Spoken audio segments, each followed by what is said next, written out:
Joyeux Noël, chers frères et sœurs mauriciens. Je suis très heureux de passer ces quelques moments avec vous ce soir pour vous livrer mon message. Vous savez, la fin d'une année, avec ses fêtes, ses cadeaux, ses repas de famille, agit sur nous un peu comme une trêve, comment dire, un petit break, qui nous permet d'oublier notre tracas quotidien. Oublier aussi l'actualité d'un monde perturbé, où la faim, la maladie, les guerres, les abus de toutes sortes enfoncent tant et tant de nos frères et sœurs dans la désespérance. Mais la fête de Noël, c'est pas une panadole, ça. C'est pas un calmant passager. Alors, ma question ce soir, c'est comment est-ce que le souvenir de cet enfant couché dans une crèche, comment ce souvenir-là peut nous aider à retrouver l'espérance? Dans les jours et les mois écoulés, qui s'en parmi nous n'a pas été touché par les images répétées de ces flots de migrants qui fuient leur pays à cause de la violence, de la guerre et des situations économiques désastreuses? Ces centaines de milliers de personnes humaines qui quittent leur maison, quittent leurs proches, la mort dans l'âme, deviennent chaque jour les victimes de la rapacité des passeurs et des marchands d'esclaves modernes. Ils s'exposent aux dangers d'océans déchaînés. Ils s'exposent aux dangers de frontières avec des barbelés piquants, avec pour seule force, pour seule énergie, leur rêve d'une vie meilleure et quelquefois leur rêve d'une simple survie. En face d'eux, il y a comme l'impuissance de plus en plus étalée des pays riches qui s'épuisent en rencontres et conférences internationales dans la vaine recherche de moyens technocratiques et politiques pour endiguer ces flots migratoires qui semblent menacer leur sécurité et leur mode de vie. Cette confrontation quotidienne nous fait toucher du doigt le vertige dans lequel plonge notre humanité qui est à la recherche de son bonheur. Car ce modèle de vie occidental qui attire et fascine les plus démunis de la planète et que les riches, au contraire, s'efforcent de protéger contre l'invasion de ces migrants, ce mode de vie semble lui-même construit sur des sables mouvants. Les sables mouvants d'un rêve, d'une croissance économique sans limite dans un monde limité. Une croissance qui, à son tour, engendre, donne naissance à une consommation toujours plus dévorante et toujours plus futile. Ce type de capitalisme ultralibéral met en danger l'équilibre écologique de la planète et il met en danger aussi l'avenir même de populations entières. On a quelquefois l'impression que personne ne pourra arrêter cette course folle et que ceux et celles de nos contemporains qui résistent et proposent des alternatives de plus grande solidarité, de protection de notre environnement, eux, on les prend simplement pour de doux rêveurs, pour des utopistes, parce qu'ils refusent l'injustice, ils refusent la fatalité d'un avenir privé d'espoir pour tant et tant de nos frères humains. Et cependant, ce sont ces hommes et ces femmes de bonne volonté à qui la nuit de Noël vient donner raison.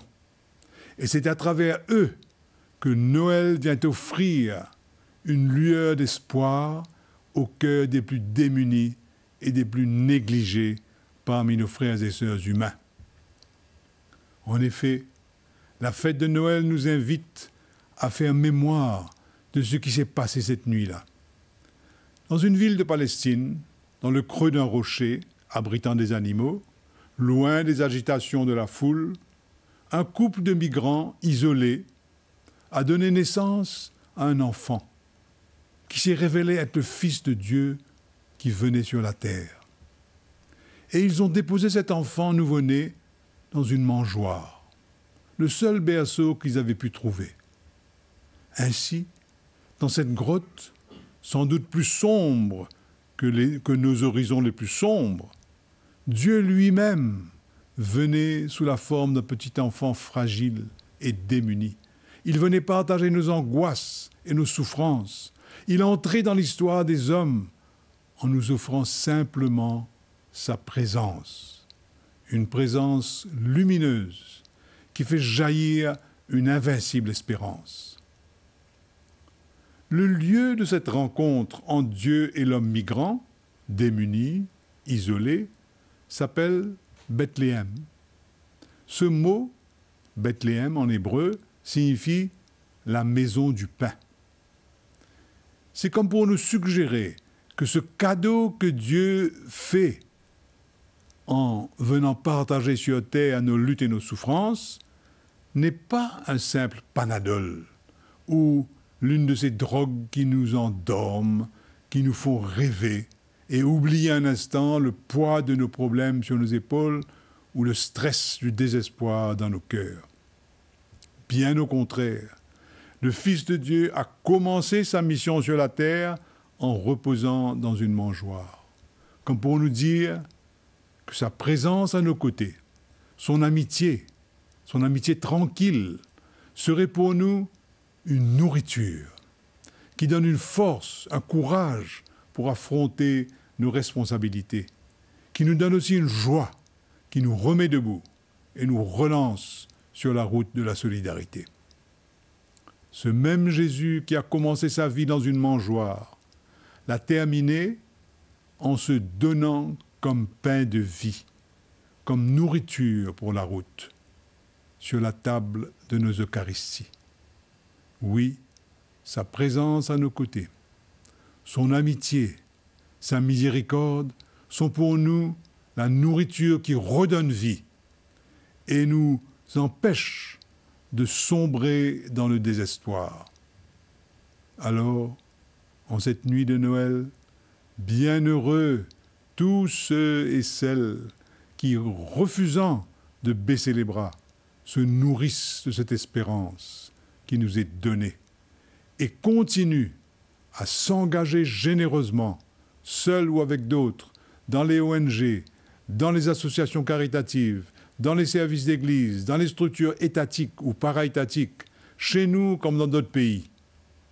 Leur générosité, leur détermination illuminent nos ténèbres et sont pour nous des signes vivants de cette présence de Dieu à nos côtés et de cette fraternité humaine que nous cherchons tous pour combler notre soif de bonheur. Au cœur de la détresse des toxicomanes et de leurs parents, de la solitude des prisonniers ou des femmes battues, au milieu des enfants de rue, tous ces gestes de solidarité et de partage, cette lutte pour faire respecter le droit, la justice, la dignité des plus pauvres, cette lutte pour sauvegarder la planète et protéger notre maison commune, sont les vraies lumières de Noël. Non pas ces feux de paille de l'excitation d'un soir, qui s'éteignent bien vite, mais les feux de braise d'un amour puissant qui garde vivante en nous la flamme de l'espérance. En vous souhaitant ce soir toute la joie de Noël, je vous propose d'écouter les paroles de ce chant qui exprime toute l'espérance qui, comme une prière, monte de mon cœur pour vous ce soir.